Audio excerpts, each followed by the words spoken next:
Tonight we are on step 12, and this guy's practicing the 12 step saved my life, man. Him carrying this message to me, and he hates that I'm buttering him up right now, and that's why I'm doing it. Really, really grateful for this guy as my sponsor. There's some guys that I can hear speak over and over again, and I really wish one of those guys was speaking tonight, but I give you Jeremy. Thanks, Tommy. I'm Jeremy. I'm a drug addict. And I'm glad they carted you guys out. You have no idea. Before you showed up, I was like, I'm going to be talking to Tommy and Thomas. Like, that was what this whole meeting was going to be. And I talked to them like every day. It really would have been terrible for them.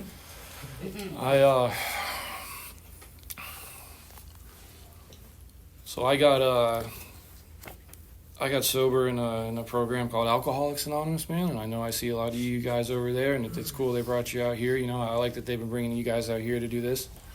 So my deal is, right, so like a little kind of just bridge into what I'm going to talk about right now, man, is I got sober in this area, right? I'm from here, right? I'm from Newport Richey, Holiday area. I got sober in Newport Richey, and that really would have been the complete opposite of what I thought I needed. I don't know how many of you guys are maybe from other places, Tampa, somewhere else, man, and then they bring you into, right? And then they bring you into Newport Richey, and they do one lap around this city, and you're like, this is where you guys brought me to get better? This is what I'm supposed to do here? And turns out, man, the place I thought I had to get the furthest away from ended up being the place that, you know what I mean, I needed to be. And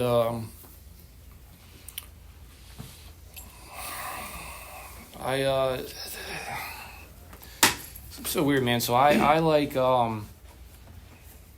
love drugs. I love them. I love them so much that I got to come to something like this so I don't do them. I don't know if any of you guys can relate to that, right? I don't know. Like, I didn't get stuck in a treatment center. I don't know. You know what I mean? I really didn't go there because I wanted to be there. I don't know how many of you guys ever end up in those kind of places because you're like, I'm checking something off my bucket list. My life is going so good that I figured I'd check this place out and see if it doesn't improve it at all. You know what I mean? I end up there kind of something like that on a last ditch effort. Not only that, I really got no idea what's going on with me, what's wrong with me. I know that I get into something like that, some kind of treatment center, and my first instinct is I'm here, treat me. You know, and the first thing that I find out, or at least in my experience, when I'm in a place like that, within a few days, I really come to the conclusion that, because when I get in there, I'm desperate too. Like, I'll do anything. You know what I mean? My life sucks. It's terrible, man. I want to get better. I want all this crazy bad stuff to stop. And it only takes me a few days of being in there to go, this isn't the help I need. You know what I mean? I think being homeless and living at mom's house on occasion and having to walk around in Florida in the August heat with long sleeve shirt on, you know what I mean? Because my arms are so blown out, and it's embarrassing. You know what I mean? Seems like a way better deal than 3 hours of processing group and having to share a sink with some knucklehead, man, that I just can't stand this asshole. And I don't know if you guys got one of those where you're at, man. And if you can't think of who that person is, congratulations, you're it.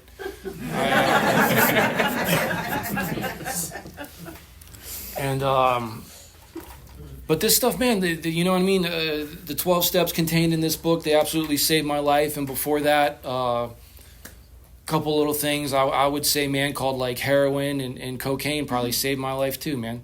You know what I mean? Which is insane because it sounds like, oh my God, that'll kill you. But if you're like me and you come into this thing and you're so uncomfortable in your own skin, and I really don't know what life's all about, man, because it feels like I'm just kind of pushing through it one day at a time, you know what I mean? And then I get introduced to that kind of thing, and I'm not looking for spiritual release. I'm not looking for a solution. I don't know what that is. I probably just, the first thing I did, I didn't go like straight to like shooting speedballs or anything like that. It was like I smoking weed and did something nice for me, and I don't know if it was any kind of big kaboom in my head, man, but I absolutely knew I was going to continue to do that. And then the first time I drank, it was did something real special to me. You know what I mean? No longer did I worry about what I was going to say to you, what you were going to think about. That was always a big thing. It's still a big piece of business in my life today, man. I am like, I don't know if I don't want to say something to you because I'm pretty sure I'm going to say the wrong stupid thing. I'm going to say the wrong thing to Mike, and as soon as I leave, Mike's going to look at Matt. It's like, did you hear what that dumb piece of shit said a little bit ago? And I get so consumed with that, man, and then I figure I get a few drinks in me, and all of a sudden, I don't care anymore. Mike can kiss my ass, dude. He's got shitty shoes anyway. I don't care what Mike thinks about me. And I feel better about being me. You know, that's what it really did, man. It fixed something in me that I didn't even know was broke. I didn't even know it was broke until it was fixed. You know, and this whole thing, our book talks about it being progressive, and I went from that to didn't care much about anything, man. God bless you. I love hearing people's stories when they're like, and then I went to college, and then I started in this career, and I was doing this, and I didn't give a shit about any of that, man. You know what I mean? I cared about one thing, really. I would have told you I cared about a lot of other stuff, but if you followed me around and wrote down what every little thing that I did, I would look like a guy that cared nothing more than to get loaded. You know what I mean? One more time and one more time and one more time. And from that whole progression, I remember being like 16, 17, right? This is why I love this DAA thing so much, is I had a mom that was, some of you guys probably remember, you remember a little thing called Reefer Madness, and you guys ever seen that kind of stuff, right, before? And my mom was like that. My mom was a very Reefer Madness kind of person, man. I would get this like she doesn't get the same effect that I didn't know that, right? I didn't know that the common effect from putting any kind of thing in me is whoa, I'm losing control, let me loosen up. You know what I mean? I got to back off from this kind of stuff because it's kind of putting me like hazy to the rest of the world. I love that. I love hazy. I love the way that makes me feel. My mom would tell me that. I try to get her to smoke weed with me. She'd say, no, I feel very blah, blah, blah. And I would go, you got to stick it through, bitch. You can't, like, you got to hang in there. You know, like the good stuff's right on the other side. Says, you got to inhale. You can't just, you know. And, but she didn't get that, man. She didn't get the same effect I did. And as a result of that, she was very, I grew up with, her brother, my uncle, right? My Uncle Scotty. I've got a few other uncles that are like semi-burnouts, man. My Uncle Scotty really takes the cake, and he's the type where right now he's living up in, if you guys know anything about this kind of area whatsoever, he's about 2 hours away, living in Crystal River, living on some lady's property that he used to date, who is now married to someone else, but she lets him stay there because he takes care of the dogs, and she breaks him off like a half of morphine 30 a day, and that's more than enough for him to be content and happy, right? Wow. And I would always hear, you're going to end up just like Uncle Scotty. And I look back and I was like, that's pretty spot on diagnosis. That was pretty, you know, but at the time, what I don't know how to tell her and what I probably don't know myself, I'm filtering this through my eyes, man, but my Uncle Scotty is, works for the county, kind of does whatever he wants, right? He comes home and takes a nap in the middle of the day, drives this big old Lincoln Continental. He has seemingly no responsibilities. He lives with my other favorite uncle. They just sit around and drink all day, and I'd go there and play PlayStation, and he rented a room, and my uncle's busted up double wide in there. And one day I ventured into that room because I wanted to see how the upper echelon of life was living, and there's Hustler magazines scattered around the ground and joint roaches in his ashtray and smashed up beer cans, you know, and I'm getting told you're going to end up just like your Uncle Scotty. I said, with any luck, I'm going to end up just like my Uncle Scotty. You know, I don't know, how do I describe that to them, man, that I'm shooting for Uncle Scotty, you know? And so I had a mom that was very much like that, man, and I had gotten like in some trouble, man, like consequences for that kind of stuff start early, and I end up in some trouble, man, and some stuff ends up happening, and then my mom decides it's a good idea to drug test me, right? That's what it is, right? And she's like, you can't smoke. And to her, I'm smoking pot, man, but to her, I might as well have been shooting heroin and smoking crack in the bathroom, right? That's how she was, that's how, in her mind, how it seemed. And it's only a matter of time, really. And so I was getting drug tested for that, and then I got a buddy of mine that he introduces me to something else, and he says, listen, man, this stuff, it'll get out of your system in a few days. And it looked really kind of like, I said, what are these, how good can these little bitty blue pills really be, you know? And boy, they lit my, you could pretty much flush the next 10 years of my life down the toilet, you know, is what ended up happening. But at the time, again, man, probably saved my life. You know what I mean? Really made life worth living, and this whole thing gets progressive, and I go from, I start bouncing in and out of detoxes and stuff like that, and I don't know if you guys are like me, but I always had a line I wouldn't cross. There's always this next little thing I won't do, this next little thing that I won't do. And eventually it got to this point where, like, I would judge myself up against other people, right? I'm not as bad as Tommy, even though him and I are doing the same exact thing, but Tommy sticks a needle in his arm. And if I'm anything, I just won't be like this dirtbag over here. And my life should be okay. And then some point when I'm 25, 26, man, I shove a needle in my arm. No for other reason, man. I couldn't tell you really one deal or the other why I did it, other than the fact that it was time. You know what I mean? I don't know what happens with you guys when you reach that point. I wish I could pin it on something that happened, but I don't know, man. Like I said, this thing talks about it being progressive, right? Whatever happened that day, it was just time to do that. I don't know if any of you guys have any experience doing something like that, right? But from the short time that it took it to get pretty bad in 8 years, over the next 4 years, man, it probably quadrupled, and then it got way worse, way quick, where there was pretty much nothing was off limits between what I would do, and I would destroy relationships and opportunities and whatever. You know what I mean? The book talks about it. It's like a cancer in my life. You know what I mean? And I can't see it like that. I don't see it like that because the way that alcoholism and addiction seems to flank me from the side is it doesn't seem like it's everything else. You know what I mean? It very much seems like, you know, maybe I should get rid of this job because, like, I don't know if you guys have ever done that, man. I'll write on the application hours. I'll work any hours. You can pay me anything. And then after I'm there for a week, I say, you pieces of shit aren't paying me enough. You're taking advantage of me. You know what I mean? There's this guy that's been working here for 4 years, busting his ass. I just found out he makes $1 more than me. That's unacceptable as far as I'm concerned. And whatever, man, right? It starts to cut things out of my life that stand in the way of it growing comfortably. You know, I got jobs got to go. The friends, they're in the way of it, man, right? They got to go. It doesn't feel like that. It feels like they don't understand me anyway. You know, they've changed. You know, you guys have changed. You're different people. You don't accept me for what I am. And it's hard, man. It's hard to sit there and watch somebody you care about kill themselves, right? But again, it doesn't feel like that at the time. And it's like whatever it is, man. Family gets in the way, and God bless you guys if you got kids. I believe it very much that you love them to death. And the truth about this thing is I have a lack of power over it. The kids get in the way. They got to go too. You know, it doesn't feel like they got to go too, so I can continue getting loaded. It feels like they got to go too because maybe they're just better off without me. Maybe I got to do this one. I mean, whatever it looks like, man, if that is the case. You know, like I said, nothing about, like, not loving them, but this thing is more powerful than the love I have for my children. You know, and I 100% believe that today. That's how serious it became in my life and still is. So I tank all that stuff down. And I get to this point when I'm 30, and I didn't get any smarter this day. I didn't really make any kind of any tough decision. And what had happened is I had kind of run out of options, man. My mom had threatened to kick me out, and this time I unhappily observed that she meant business and that it was really going to happen this time. And I don't know, but I'm a mama's boy.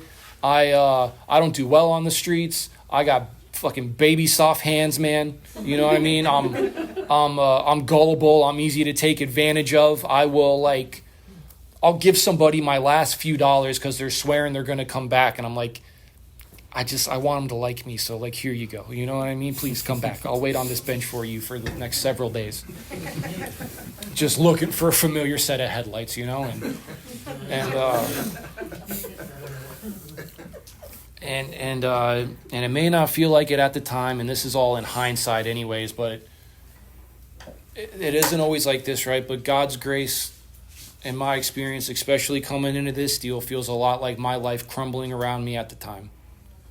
Because what that really is everything in my life that I was clinging to, that here's the reason I can't get sober, here's the reason I can't do this, here's the job that I can't lose, right? Even though all I got to show for it is I owe Ace Cash checking $500 every Monday, you know? Or here's the relationship I absolutely cannot lose, and we hate each other.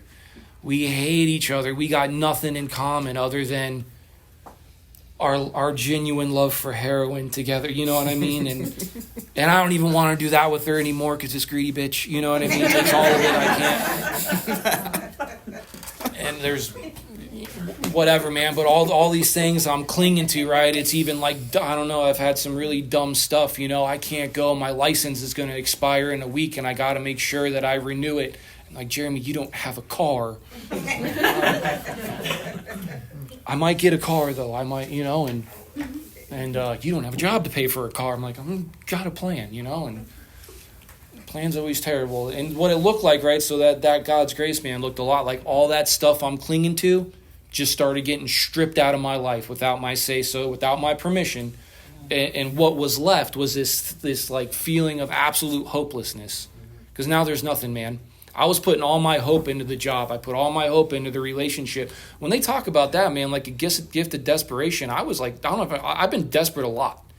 I would go to sleep desperate. I would wake up desperate.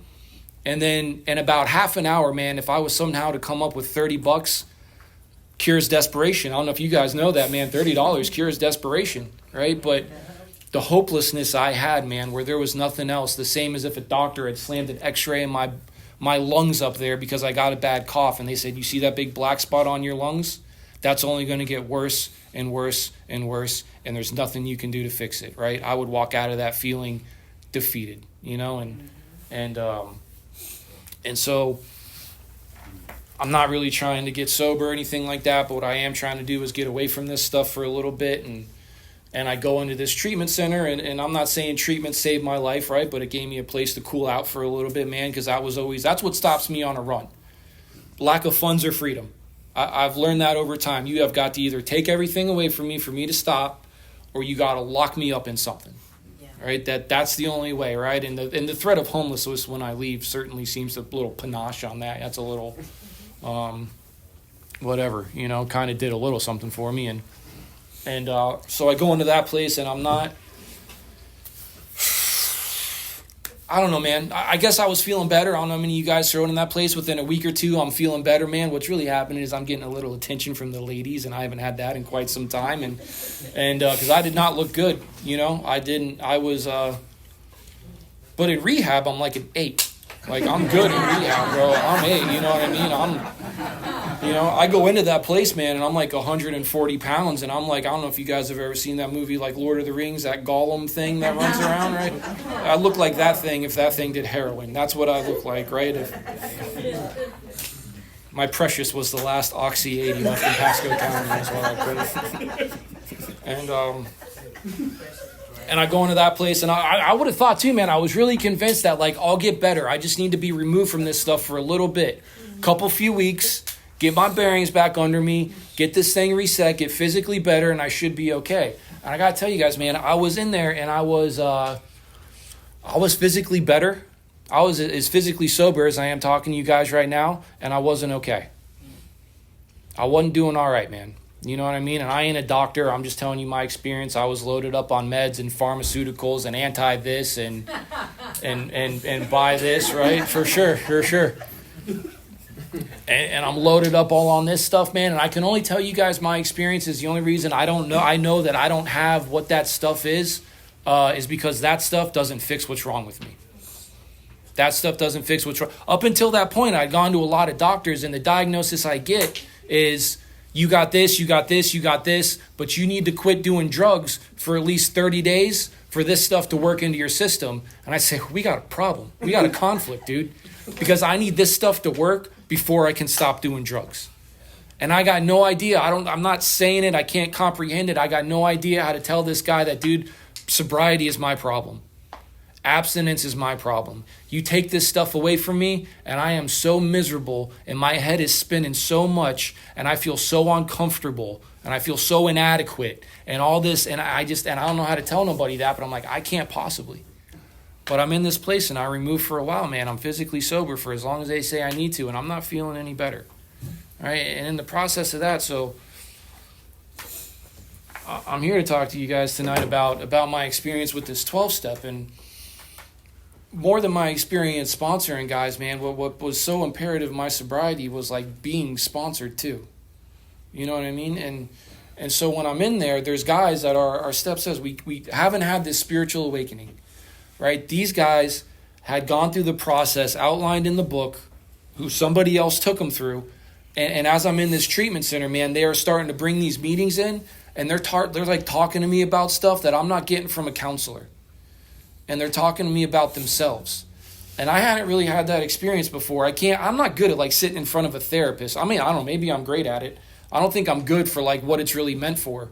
Because like I'm not stupid. I know like you stick me in something where like my freedom is like it's on the line. I know I have to tell you what you want to hear for me to get out of this place. So I'll give you a little bit. I'll give you just enough, but I ain't telling your dumbass everything, dude. I'm not. If I told you the truth, you'd never let me out. If I told you how I really felt, there's no way you'd ever let me out of this place. But these guys, man, they were talking openly about their own experience and how they really felt. And for whatever it is, when you're telling me, if Dalton was sitting here, if he was just telling me about me, I would shut down. Not only that, I would think Dalton was an absolute asshole for doing it. You know what I mean? Something about that. You tell me about me when I don't want to hear it. I feel it's personal. I feel like you're attacking me. And but if Dalton starts telling me about himself and his experience, all of a sudden, man, I find myself doing that thing that you guys might see in meetings sometimes, which is I start going like this. And I start going, oh shit, yeah, I do that too. And this guy started, there was a few guys that came in and did it. And I had a few options for sponsors, right? Thomas over there was one of them. He didn't make the cut. He didn't make the cut. Didn't even make it to the Final Four, really. And there was a couple guys that would come in there, and one of them more specific than anything. He did this thing where he like spoke my language. You know what I mean? And they would come in there and they would, you know what I mean? They would curse, which I could relate with. And they would talk about shooting. I mean, they would talk about drinking, right? They were bringing an AA meeting, but luckily they were in this treatment center that I was in where they kind of bent traditions and stuff like that. And they would talk about you get a few drinks in me and all of a sudden I'm not going to shoot heroin and smoke crack anymore. But a few shots of vodka, all of a sudden I might shoot heroin and smoke crack tonight. You know what I mean? Like I might just tonight. You know what I mean? Just to take the edge off. And they talked about, more importantly, they talked about how they felt when they were sober. And nobody had ever really talked about that before. And they would give me like things like it's what I don't know. That's why I don't know how to talk to a counselor. But these guys were saying this in the process of carrying this message, man. And what the message really was is I'm screwed, and this thing called God that this thing walks us to saved my life. Right, save my life, and if it saved theirs, it would save mine. But they talked about things about feeling. You guys ever get like your parents kind of cornering you, or like the boyfriend, girlfriend, husband, wife, whatever like that, kids maybe, just like a lecture, right? Another lecture to be in there. Why are you doing this to yourself? You're killing us. Why can't you stop doing it? Blah, and I'm blah, you know, and I. Hell, man, you might catch me in a lucid interval where I feel really bad and I might shed a couple tears with you, you know? Usually you're like one of those counselors to me. I'll just tell you whatever you want to hear to shut up and get away from me.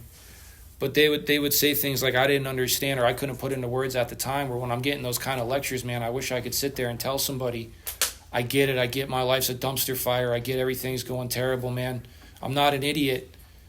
But if you felt the way I felt when I got sober, and if you knew what a couple drinks and a couple Dilaudid and a little bit of Coke fucking did for a guy like me, you wouldn't ask me why I keep doing it anymore. And you'd finally get it. And you'd finally understand. And more importantly, you'd finally leave me the hell alone and maybe let me borrow $20 when I ask. So this guy, man, this dude, right, this absolute stranger who I didn't know, right? I walked up to him one day and I asked him if he would sponsor me. And it feels awkward. It feels weird. It feels like I'm asking a girl out, right? I get very nervous. I'm like, what if they say no? What if he says I'm not good enough or he's busy? I just worked up all my courage I could possibly. I said, if he says no, I'm done. I'm not doing this shit. That's it, man. It's in God's hands now, you know? But he said, absolutely, I'd be happy to, right? And in the midst of being in there, I start meeting up with this guy, like while I'm still in there, man. I'm in treatment. I got nothing like better to do, you know? And he would have me come over to his house, right? Which was wild to me because nobody had invited me in their house in like quite some time at that point. You know what I mean? At the very least, like not without making me like if they like walked in the other room, they're like, Jeremy, clap your hands so I know that you're not like stealing anything like while I'm, or something. And he invites me over, man, and we start going through this book, and what he's really doing is he's sacrificing his time. There's a part in Bill's story, and this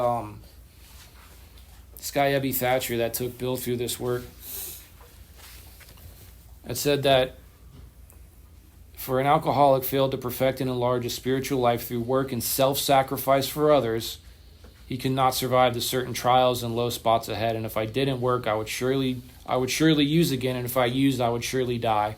Then this faith would be dead indeed. And with me, personally with me, it's just like that, right? And this guy set aside his time, and he did all this with me, and took me through these steps, and that's an absolutely vital part of my life. And at the same time, what he did is he started connecting me with Alcoholics Anonymous, and he started plugging me in with this kind of thing. And then I get to this point where I got the absolute pleasure and opportunity, and at times some of the most inconvenient thing in my life to sponsor other guys, is what it really was, right? Tommy said it, man. I get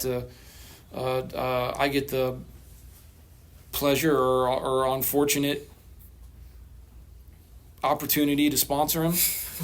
And you guys don't know what he's put me through. That's why you're quiet right now. You have no idea what I've had to deal with him. And at the same time, completely saved my life, man. And there's another part to this step, though, right? And I'm gonna touch on it real quick, and then I'm gonna shut up. And if you guys read it off the wall, it says, having had a spiritual awakening as the result of these steps, right? The singular thing that this is meant to produce is this, the book, sometimes it calls it a psychic change, right? An absolute shift in my perception. If you guys remember, man, getting loaded, right? Some of y'all ain't all that far off, man. That's what happened when I put something in me. It changed the way I felt about everything, I love that, man. You guys might have heard me say this stuff before. Some of you guys probably, I look around, man, there's like some Cat Williams fans in here, right? Yes. Maybe one, maybe a couple. You guys ever see the thing where he's talking about like smoking weed and then the lights get turned off? He's like, smoke you a little weed and see if you don't, and light that blunt up and go, man, fuck them lights. I don't care about the lights. I got 25 candles I've been waiting to burn. You know what I mean? And that's what it does, right? That it changes the way I look at everything, right? And what these steps did for me when I really went at them is they changed the way I looked at everything. Wasn't like with my permission. It wasn't me trying hard. This thing was 1,000% an action deal and me moving my feet, just doing what some knucklehead told me to do. You know what I mean? And because of that, my life transformed. So having had this spiritual awakening as these results, right? We try to carry this message to other drug addicts and practice these principles in all our affairs, right? And I think that's it can be a lost art, man. You know what I mean? Because how much am I really I got that knocked into me so quick is when I walk out of this room, I don't know, like all my affairs, man, I got sober. All my affairs were like my relationship, my kids, didn't even have kids at the time, right? Relationship, kids, job, this stuff. That's it. And I don't know how this paints a picture, right? You guys get the best version of me. My poor family. You guys get the absolute best version of me. But to apply this stuff in my entire life, man, really looks like when I walk out of this place, man, when I'm out there doing whatever, if I'm at my job, right, and Thomas came up and saw me there and we didn't know each other, could he maybe have some kind of inkling that, like, maybe this guy goes to Alcoholics Anonymous and does this other kind of stuff, right? Or my family. How good of an example is that, man? How good is it when I go home and I'm yelling at the wife and I'm screaming at the kids and I'm kicking the dog? You know what I mean? And I've watched guys, man. I've watched it happen, right? I've been guilty of some of that kind of stuff myself, like from time to time. And I've watched people go out and get loaded, man, because the deal with this whole thing is like, you guys remember what your drug use did, man? It didn't just affect me, right? It affected everyone. In my experience, right? It affected the family. I hurt the ones that love me the absolute most. And our deal with this is the flip side of it, man. This thing, if my getting loaded affected that absolutely everything, this stuff is meant to touch absolutely everything, right? You suffered because of mine doing this. Why shouldn't they benefit now from it too? You know? And I'm terrible at it, man. You know what I mean? I'm a very self-driven person. I want what I want when I want it, and I make sure my family knows that, you know what I mean, a lot of the times. And then other days I get to sit here and I get to hang out with you guys a little bit, and I go home and I'm absolutely better back there because of it, right? And I'll go home and hopefully, man, this stuff doesn't wear off for the 10-minute drive home, and I'll be a better father when I go home, and I'll be a better husband, you know. And tomorrow, man, maybe I'll be a little bit better of an employee, and hopefully everyone will benefit from that stuff too. But that is absolutely a result of going through this stuff, man, and it's 100% from somebody coming out and carrying this thing to me. So thank you guys for coming out. And Thank you.